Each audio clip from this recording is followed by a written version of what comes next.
we can get the January 6th report. Jack Smith is allowed to release his report. Eileen Cannon is just, she said, go ahead. So what do you think we're going to find out? And do you think there's going to be any, I know it's funny Let to me say just out point out loud, that any that's not repercussions? it's not good news from Eileen Cannon.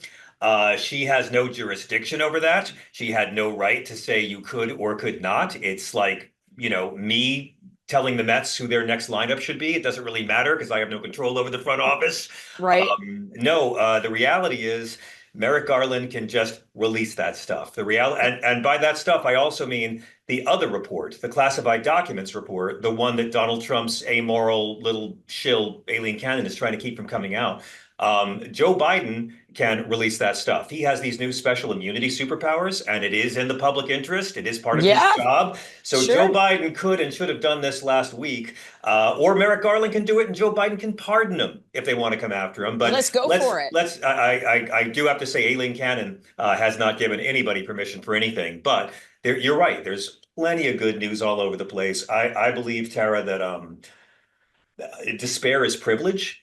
Mm-hmm. If you're able to despair and not get out of bed, you have a luckier life than me. I think we have to get in there in the game. It's not going to be like last time.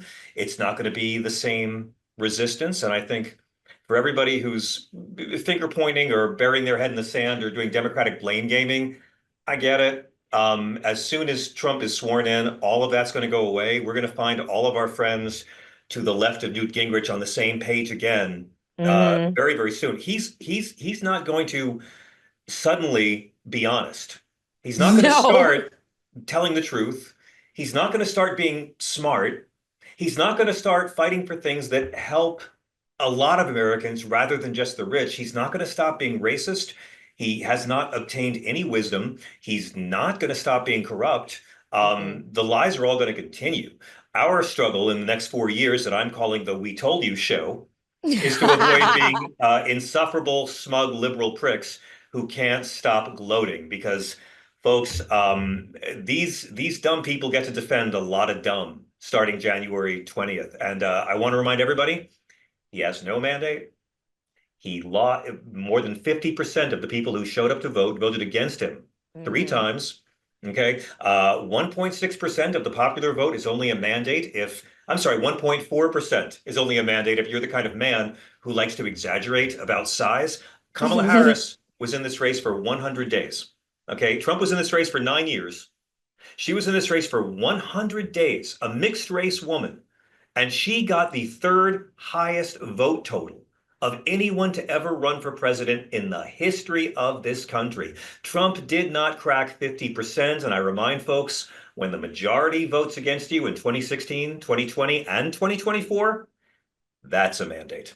Yeah, and absolutely. And I had a flash of sort of, I have a follower who calls me Nostradamus because I keep saying things are going to happen. And then people are like, nah, and then they happen. So I'm thinking there's going to be no way he can't keep being a criminal, right? That's his nature. He's always going to revert to criminality. It doesn't matter that he's a convicted felon to most of his base, but I think he's going to do something else, Oh, and yeah. he's going to get impeached a third time. Not in the And next 2 years, but but but it's possible. When the Democrats take the House and the Senate, and boy, howdy, are they going to? Joe Biden pardoning his son is going to seem like the most innocent milquetoast thing that's ever happened by the Yeah, time we get to so the 2026 midterms. and it's unfortunate that his comeuppance won't come soon enough. Like it won't come before all of us have to suffer for their Karma stupidity. plays a long game, Tara. Karma It plays a does. long And I game. have been saying that both karma and justice can move at a glacial pace, but when they strike hard and they strike hot. So you just never know. You never know when you might turn around and find out more documents are being released, or this person has decided to speak out, or whatever. And so it is about finding the optimism wherever we can, and also never letting them suppress all of the things that make life life. Well, You that's our know, choice. We can't, right. we can't, that's something we have to do in our own hearts. Like one of the things that might be good about this less intense resistance is that I knew lots of liberal people who stopped having lives 8 years ago over this guy Mm-hmm. and their entire focus, like it was a war. It gave them a reason for being. And I mean, he's great for the material, but I don't think he's really worth it all that much. I'm No. on Sirius XM enjoying trying to say his name as little as possible and talking about him, and it's actually good. Um, but look, it's going to be bad. He's not going to magically deport 11 million people. He's not going to deport 1 million people. He's not going to deport 500,000 people. Tariffs will not be helping us. He has no plan to get prices lower. We're in a situation where we can't afford eggs, so let's buy Greenland. Yeah, And again, everything's a distraction from the stuff that he's not going to be able to come through on. yes, He's already said he can't lower the grocery prices, which is why he wants the Panama Canal back, or yeah, he he's not wants, going to, yeah. that Canada's not going to be the 51st state. He's not You going to know, annex Canada, not going to annex Greenland, not going to have a violent invasion of Panama. And this is all stuff he does to entertain folks because he's sort of like the Jar Jar Binks of politics, in that he's there to give the easily amused something to entertain them, right. and that's without providing any benefit to the overall narrative. He's the Jar Jar Binks of politics. He's there to make children or mental children be amused amidst the complete lack of plot. So Right. that's his job, and it's not going to go well. But we'll see. The whole thing is, will the racism be stronger than common sense? I think he will leave the most unpopular president in history. If he Hmm. does fill the full 4 terms, the full 4 years, he will leave more unpopular than Bush was, and more unpopular than he was in 2020. And with bird flu looking like it is, I just want to remind everybody the last time these fake Christians elected Caligula, God sent a plague. And let's also remember the last time he was in office, more people died in red states from COVID because he told them that it would just magically disappear, or maybe you want to take some horse medication. And that also leads me to where we are now as far as information goes, the sharing of information, the spread of disinformation, the spread of misinformation. We're seeing such a glaring example of what's going on with the fires in Los Angeles and how it's impacting so many people that you and I both know and love, and hundreds of thousands of people. And we've lost so many natural resources, and so many people have lost their livelihoods, and there are people who want to turn it into political bullshittery. And my concern going forward, because the truth matters to me so much, is how do we trust our information sources and then share that information legitimately so that people can trust it. And like, I can trust you and you can trust me, but like, the public at large has really lost their trust in the corporate media, which is why the rise of independent media matters. But with a Project 2025 architect at the head of the FCC, I'm concerned about legitimate news sources I and don't being think able to they've trust lost, it. yeah, I don't think they've lost trust. I don't think they've lost trust at all. I think they've been instructed how they feel. They have been groomed to say they've lost trust in the media. They had complete trust in the media when the media was helping President Bush lie us into a war that killed 1 million Iraqis. Oh, they have absolute trust in the media then. They have absolute trust whenever, another unarmed black man is killed by cops. Oh, then it's absolute trust in government, right? Never question the Mm, government then. Um, they it's a clique. It's a cult of blind, unmanly obedience. And a lot of folks in Berlin had to see Berlin in rubble before they believed the Fuhrer had led them astray. But let's see what happens. They're going to backpedal on releasing the January 6th terrorists. They're going to backpedal hmm on so much of this. They're going to start pissing off their base. But again, their base.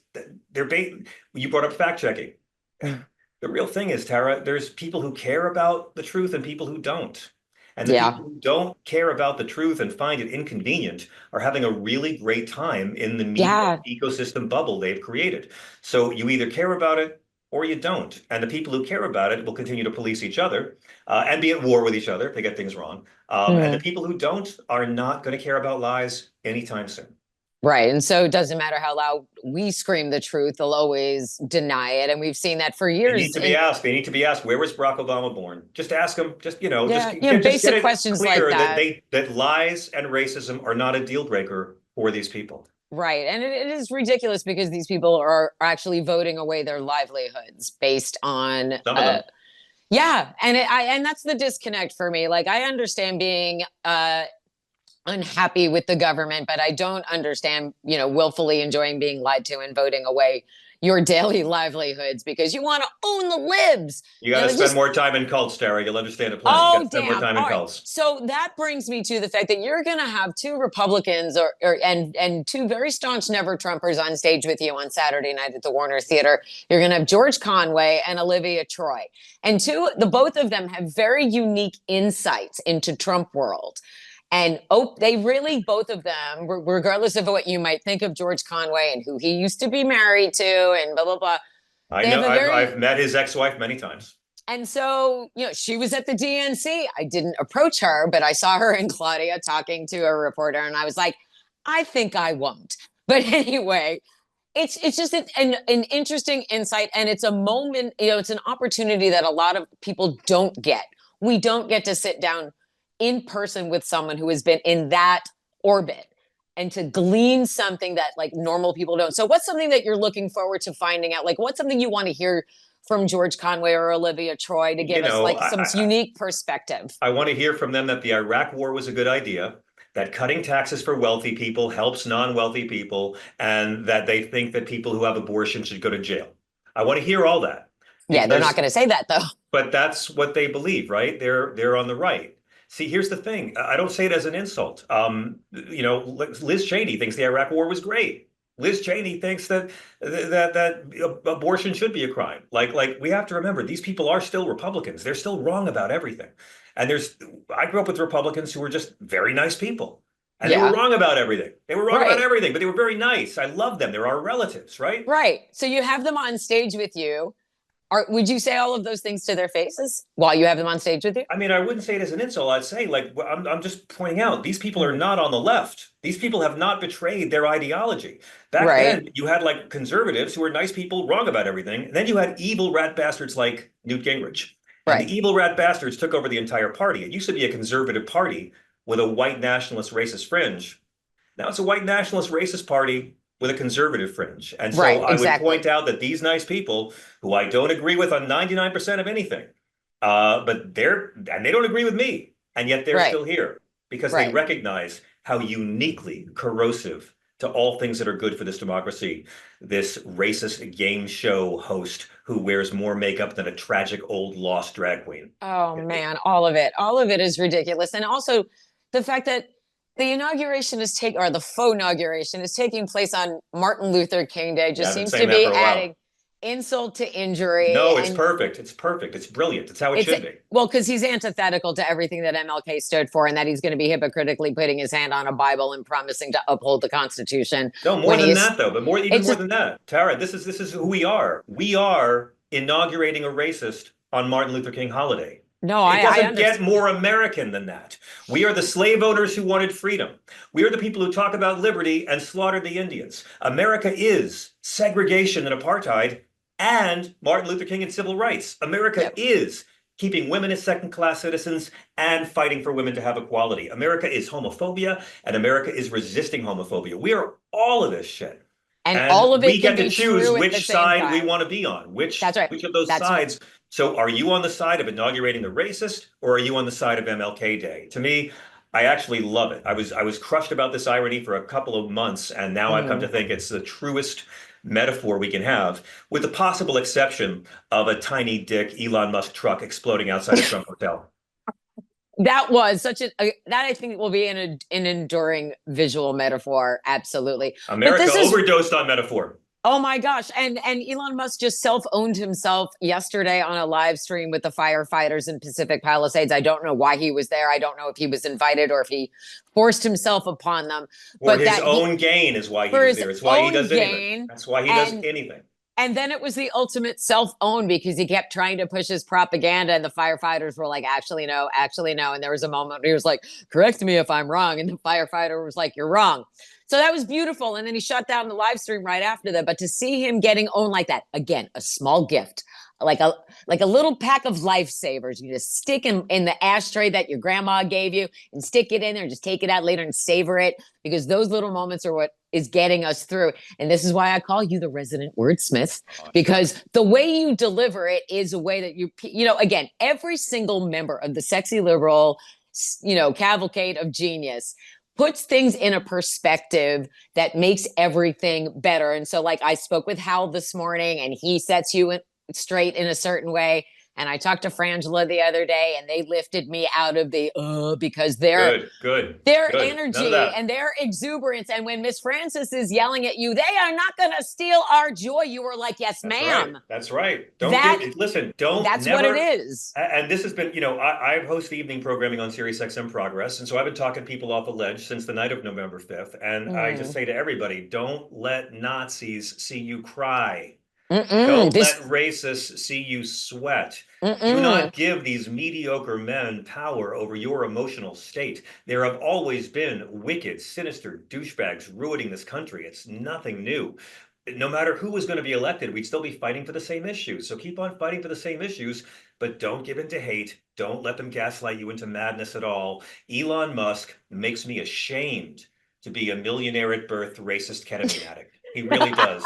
I never thought I'd be embarrassed of being an apartheid Nepo baby ketamine fiend who has at least more he's kids than he can shining a count. light But now. Elon Musk is a debit to his race.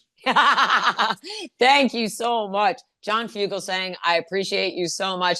Everybody, make sure if you're not able to get to the show at the Warner Theater Saturday in Washington, D.C., make sure you're signed up for the pay-per-view at Meethook.live. Not only do you get Stephanie Miller and John Fugelsang and Hal Sparks and Frangela, Jamie Raskin joining. Right. I didn't even have to write it down. Boom. George Conway, Olivia, Troye, Harry Dunn, JoJo From Jerz. John Fugelsang, I adore you, and I look forward to another chat with you soon. Tara Dublin, thank you so much. It's so nice. You never asked me to talk about Jesus once. I love it. It's like the most refreshing interview I've ever had. That's because I'm a staunch atheist and we don't need to right now. I mean, next time. Every time I do an interview with an atheist, they want me to quote the Bible to beat up on the Philistines. So it's really a pleasure. On the frauds. You know what? We can always do that. Right on. We can always do that. Thank you, Miss Tara Dublin, for all you do. That's right. Thank you. And in the meantime, everybody can sign up for the Political Voices Network Substack and make sure they're following everybody from Sexy Liberal. We got to stay together and stay united. Word.